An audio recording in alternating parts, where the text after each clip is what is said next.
네, 안녕하세요. 잘컵TV EPD입니다. 지난 9월 27일 AMD의 7.0대 CPU가 발표된 이후 10월 20일 인텔의 13세대 프로세서가 출시했습니다. AMD 대비 출시일이 조금 늦긴 했는데 출시 직후의 분위기는 순식간에 인텔이 승기를 잡는 듯한 분위기였습니다. 모 커뮤니티에서는 출시 하루 만에 박살난 젠4라는 타이틀을 사용했을 정도니까요. 오늘 영상은 인텔의 13세대, 그 중에서도 가장 상위 제품인 i9 13900K에 대해서 알아보겠습니다. 인텔 CPU와 보드는 인텔앤컴퍼니에서 지원해주셨습니다. 감사합니다. 스펙은 전 세대 12900K와 비교해보면 퍼포먼스 중심의 P코어의 개수는 전작과 동일하게 8개를 유지했지만 저전력을 담당하고 있는 E코어가 8개에서 16개로 추가되며 총 24코어, 스레드는 32스레드로 구성이 되었습니다. CPU 클럭의 경우 베이스 클럭은 3.2GHz에서 3.0GHz로 낮아졌지만 최대 부스트 클럭이 5.2GHz에서 5.8GHz로 증가했습니다. 또한 SD 캐시도 증가했는데요. 전작인 12900K가 30MB였는데 13900K는 36MB로 겨우 6MB 오른 것 같지만 수치로만 따지면 20% 정도가 증가한 거기 때문에 의미 있는 스펙업이다라고 말씀드릴 수 있겠습니다. 그거 외에 규격 같은 거는 전작과 동일하고 패키징을 한번 볼게요. 이 점 12900K의 패키징인데 정면은 거의 같다고 보시면 되는데 이 두께가 조금 다릅니다. 그거 외에는 색깔도 다른데요. 이런 골드 앞볼이었다면 13900K의 패키징은 이렇게 실버 색상입니다. 실버? 골드보다 윗단계니까 플래티넘.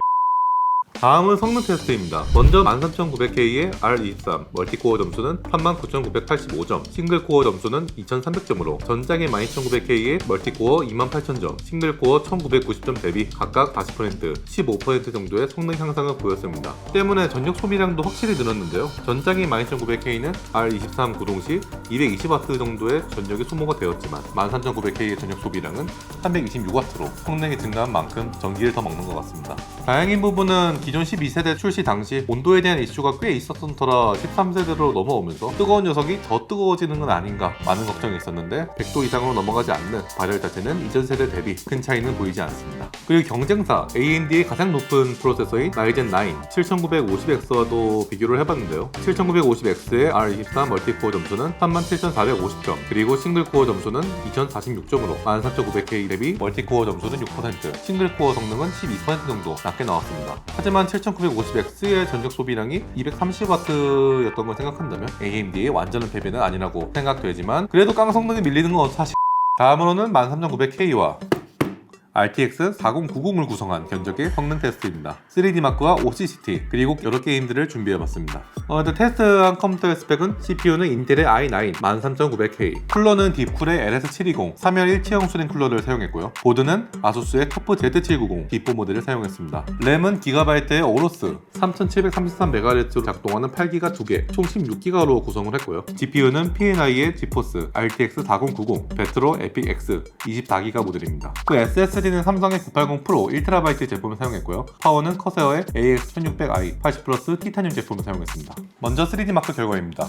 타임스파이 점수는 CPU 점수 18972점, 그래픽 점수는 37524점, 총합 32724점이 나왔습니다. 다음은 OCCT인데요. 아마 이 구성을 생각하시는 분들이 가장 걱정하시는 부분은 전력 소모량이랑 발열일 텐데, 우선 발열, CPU는 평균 45도, 최대 84도를 기록했고요. GPU는 평균 40도, 최대 62도를 기록했습니다. 전력 소모량은 CPU와 GPU 모두 합쳐 668W로 두 개의 제품이 출시 전에는 1500W를 사야 한다 얘기가 많이 나왔었던 것 같은데, 그래도 이 정도 소비량이면 파워를 1000W만 쓰셔도 뭐 오버클럭을 아주 진하게 하시거나 진짜 누가 봐도 무거운 고성능 작업을 돌리시는 게 아니라면 1000W 파워로 충분히 커버할 수 있는 수준으로 보입니다. 대신에 등급은 최소 골드로. 다음은 많은 분들이 궁금해하셨을 게임 성능 테스트입니다. 과연 현재 최고의 그래픽카드와 최고의 CPU가 만나면 어느 정도의 시너지를 보여줄지 영상 한번 보시겠습니다. 배틀그라운드를 제외한 모든 게임은 4K 해상도에서 CPU, GPU 오버클럭 없이 그래픽 성능은 풀옵션으로 구동했으며 램만 3800MHz로 세팅했습니다.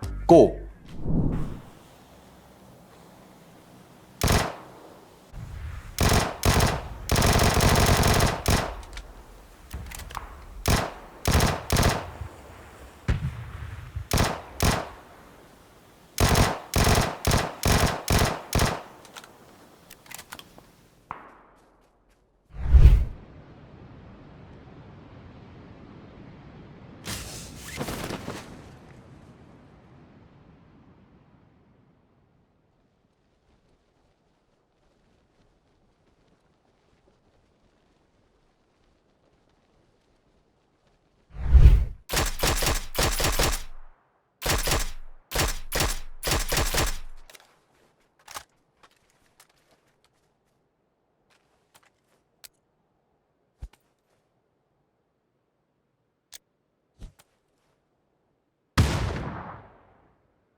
동작 그만.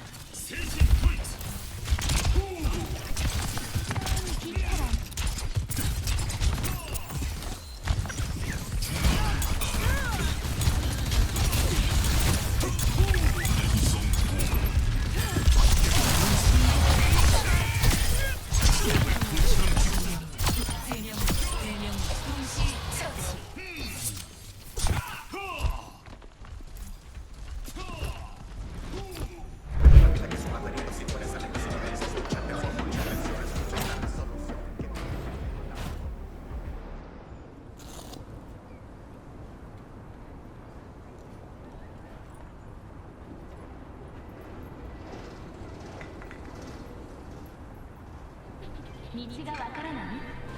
データ端末はナイトシティ全域で自由に利用可能。バッドランズにも設置されています。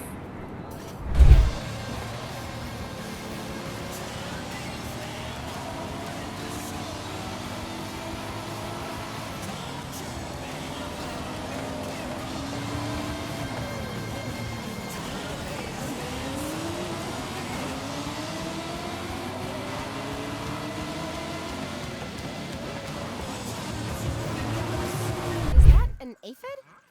It's pretty cute up close.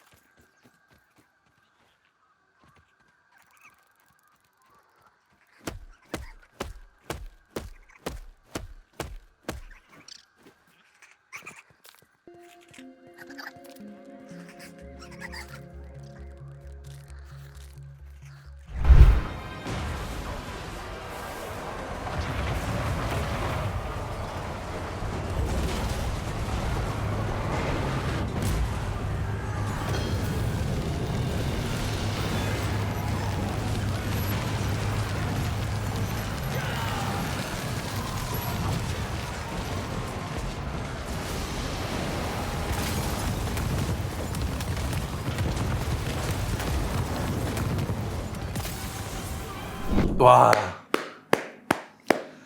드디어 4K가 정복된 것 같다 말할 수 있을 정도의 성능이 나왔습니다. 아님 말고. 앞선 테스트에서 발열과 전력이 많이 소모되는 걸 볼 수 있었지만 풀로드가 아닌 일반적인 게임 플레이 시 CPU는 소비 전력이 100W를 거의 넘지 않고요. 온도도 50에서 60도 언저리로 생각보다는 발열이 그렇게 심하지 않았습니다. 게임 성능도 오버워치 2나 롤 같은 경우 4K 260Hz 모니터를 사용하셔도 거뜬하고, 배틀그라운드 같은 경우 풀옵션으로 하신다면 4K 144Hz, 국민옵 세팅 시 260Hz의 4K 모니터까지 사용이 가능합니다. 로아는 최대 프레임은 좋지만 하위 퍼센트 프레임이 나는 게 좀 아쉽네요. 그 외에 사이버펑크나 포르자 호라이즌 5 같은 콘솔 게임들은 잘 나와야 100프레임대라서 풀옵션 4K 144Hz로 게임을 즐기고 싶다. 스팀 게임 같은 경우에는 게임 플레이도 플레이지만 시각적인 재미도 누릴 수 있는 게임들이기 때문에 성능을 낮춰서 프레임을 올린다면 좀 아쉬울 수도 있겠지만, 근데 어차피 대부분 콘솔 게임이 60프레임 이상은 지원을 잘 안 하니까 60프레임만 버티면 플레이 가능하죠. 쌉가능이. 인텔에서 출시한 13세대 프로세서 중 최고로 높은 사양인 i9 13900K의 성능을 한번 살펴봤는데요. 높은 멀티코어 점수와 대규모 병렬 작업에 특화된 2코어의 추가 증설로 데스크탑 프로세서 중 고성능 그래픽 작업에 있어서는 거의 최고의 CPU 및 틀림이 없습니다. 하지만 13900K와 괜찮은 Z790 보드만 해도 150만원 정도가 한다는 걸 생각해 본다면 좋다고 해서 무작정 살 수 있는 가격은 아닌 것 같습니다. 과연 인텔 13세대 프로세서 중 어떤 CPU가 게임에 가장 특화가 되어 있을지, 어떤 CPU가 가성비가 가장 좋을지, 다음 영상에서는 i7 13700K와 i5 13600K 게임 벤치마크를 통해 한번 비교를 해보도록 하겠습니다.